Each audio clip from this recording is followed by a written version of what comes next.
Assalamualaikum warahmatullahi wabarakatuh. Halo, apa kabar pemirsa Silampari TV? Senang sekali saya Albu Kolbin dapat hadir kembali menjumpai Anda dalam program acara talk show Sebaiknya Anda Tahu. Selama 30 menit ke depan kita akan membahas hal-hal yang menarik untuk dibicarakan, inspiratif dan juga edukatif. Pemirsa Silampari TV berbicara tentang pemilihan umum legislatif tahun 2019. Masing-masing partai politik telah memasangkan bakal calon legislatif yang potensial, di mana diharapkan dapat merebut alokasi kursi yang tersedia di masing-masing daerah pemilihan. Lalu bagaimana peluang dari partai politik dalam merebut kursi DPRD Kota Lubuk Linggau khususnya? Untuk itu sebaiknya Anda tahu kali ini akan mengangkat tema tentang menakar peluang partai politik merebut kursi DPRD Kota Lubuk Linggau. Dan telah hadir bersama saya seorang narasumber yaitu Bapak Kurniawan Eka Saputra atau yang akrab disapa Eka Rahman. Beliau merupakan tenaga kependidikan di Fakultas Ilmu Sosial dan Ilmu Politik di Universitas Bengkulu. Beliau juga pernah menjabat sebagai komisioner KPU Kota Lubuk Linggau 2004-2009 dan juga 2009-2014. Pemantau Panwas Pileg di Kabupaten Musirawas 1999, Panwas Pilwako Lubuk Linggau 2007. Beliau juga pernah menjadi tim seleksi KPU Kabupaten Rejang Lebong 2008 dan juga tim seleksi KPU Kota Lubuk Linggau tahun 2014. Pemirsa, langsung saja kita berbincang dengan Bapak Eka Rahman. Halo Bapak Eka. Halo, Ken. Apa kabarnya? Alhamdulillah sehat. Sehat selalu ya. Alhamdulillah. Oke. Baik Kak, kita berbicara tentang peluang partai politik dalam memperebutkan kursi DPRD Kota Lubuk Linggau. Tapi sebelum kita berbicara tentang tema kita kali ini, kita kembali ke tahun 2014 begitu. Bisa dipaparkan lagi secara singkat tentang hasil pemilu dari 2014, khususnya di Kota Lubuk Linggau begitu ya. Oke, sebagaimana kita ketahui bahwa pemilu 2014 hasilnya bisa kita lihat sekarang, terutama pada legislator yang sekarang menduduki kursi, gitu ya. menduduki kursi di DPRD Kota Lubuk Linggau. Kita ketahui bahwa Golkar menjadi winner, pemenang. Dengan perolehan 6 kursi, 6 kursi ya di 6 DPRD. kursi di DPRD, dan ada 2 partai politik yaitu yang tidak mendapatkan kursi, PAN dan PKPI. Betul. Kemudian yang juga di unsur pimpinan adalah Demokrat dan PDIP. Apa yang terjadi di sini bahwa sebenarnya ada sirkulasi kekuatan antar caleg, misalnya. Begitu. Unsur pimpinan Golkar tetap dari 2009, kemudian Demokrat dan PDI itu menggantikan di 2009 itu adalah PKS dan PAN. Betul. Yang dulu sebenarnya berada di unsur pimpinan. Ya. Ini menandakan bahwa sistem pemilu yang berlaku sekarang itu memungkinkan terjadinya sirkulasi atau perputaran anggota. Ini tergantung apa?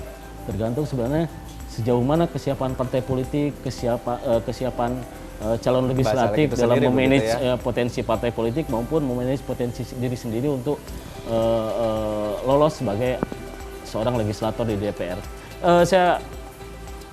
Datanya kurang begitu pasif karena tentu harus membaca data. Betul. Tapi kira-kira peta kekuatannya seperti itu. Bagaimana misalnya di tahun 2009 dan 2014 itu sirkulasi kekuatan itu nampak lagi terasa. Golkar tetap sebagai pemenang, kemudian pada tahun 2009 PKS dan PAN itu menjadi unsur pimpinan. Di 2014 PKS masih tetap memperoleh kursi tapi hanya 2. Betul. PAN sama sekali tidak mendapat kursi, tergantikan oleh Demokrat dan PDIP. Ini peta yang terlihat. Sebenarnya dalam konteks menakar peluang calon bisa kita tracking di data-data itu. Tapi secara umum saya lihat gambarannya seperti itu. Oke, lalu sejauh ini masih didominasi oleh bacalek dari partai-partai besar begitu. Lalu untuk berbicara tentang 2019 maksud saya, apakah masih akan didominasi oleh bacalek dari partai-partai besar atau partai kecil atau yang baru bisa bersaing juga gitu? Ada 2 pendekatan sebenarnya dalam konteks menakar peluang bacalek ya, karena tentu kita tidak bisa melepaskan ini dari unsur partainya. Betul. Anda katakan tadi didominasi oleh peluang partai besar, ya. Partai besar tentu punya keuntungan.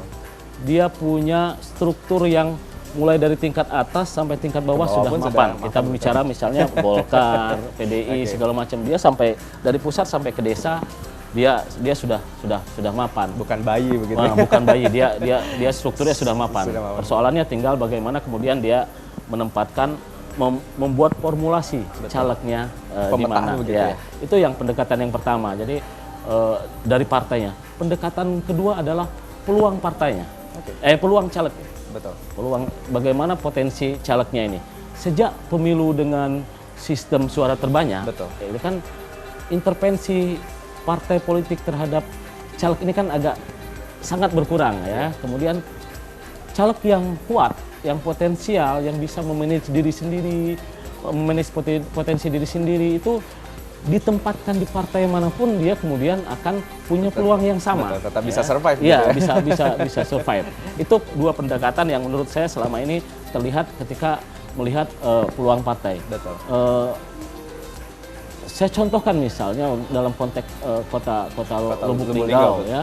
Bagaimana Nasdem partai baru loh. Ya, Partai baru dalam pendekatan pertama ya. Betul.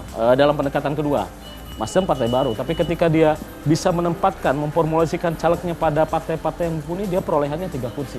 betul. Ya, dia yang punya Itu yang terjadi di- elektabilitas, betul. punya popularitas, dia punya 3 kursi. Oke. Tapi bagaimana misalnya partai-partai lama seperti P3 Ya. ini tidak juga bangkit dari ini karena rekrutmen calegnya tidak terlalu begitu selektif gitu ya, ya. tidak begitu selektif. Nah, saya lihat itu yang ke depan dalam Pileg 2019 saya lihat peluang partai ini justru kalau dilihat sekilas misalnya saya khawatir pemenang pemilu 2009 dan 2014 ini butuh kerja keras lagi untuk jadi pemenang. Betul. Ya. Golkar Karena- katakanlah. Nah, Oke. Golkar butuh kerja keras lagi untuk jadi pemenang karena hari ini misalnya Oke. saya baca, saya tracking di formulasi caleg yang di dapil 1, 2, 3, dan 4 Empat. itu relatif kurang ideal dibanding pemilu 2009 2009, maupun 2014. gitu ya. Oke. Itu saya lihat. Beberapa partai yang menjanjikan hari ini misalnya untuk ini Demokrat saya pikir bagus sebaran calegnya, caleg potensialnya. Kemudian Gerindra juga relatif Udah bagus. mulai ini ya. PDIP juga walaupun ada kurang ini kemudian ditambah oleh caleg yang potensial lain. Hanura bagus. Ini beberapa partai yang secara sekilas bisa dilihat misalnya head to head dari calegnya. Bah, caleg sendiri ya. Ya. Oke, Pak Eka. Ya. Kira-kira nih menurut Pak Eka pribadi, Ya.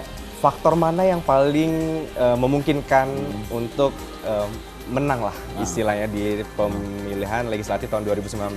Apakah dari faktor partai atau personali dari bacalek itu sendiri? Tapi Pak Eka, kita tahan dulu, kita istirahat setelah jeda berikut ini.